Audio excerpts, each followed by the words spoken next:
How does AI understand me? Let me show you how it works. Watch what happens when I type the word motorcycle.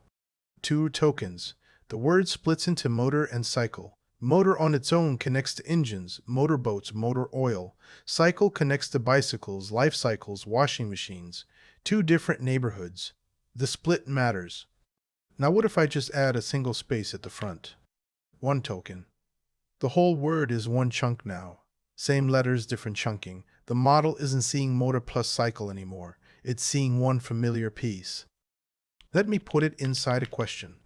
4 tokens. Motorcycle still stays as 1, because in real text, that's how the word lives. Inside sentences, the pattern wins. Let me try something fun. What if I drop 1 letter and mistype it? 3 tokens, not 2. The typo cost a token. Motor still exists, but Kyle does not, so the model chops it into pieces it knows. Every typo, every weird spelling makes the model see something different from what you meant. AI translates your language into tokens, then does math on them. Well, to be precise, this is how an LLM works. LLMs are a component of AI. The full distinction is its own video.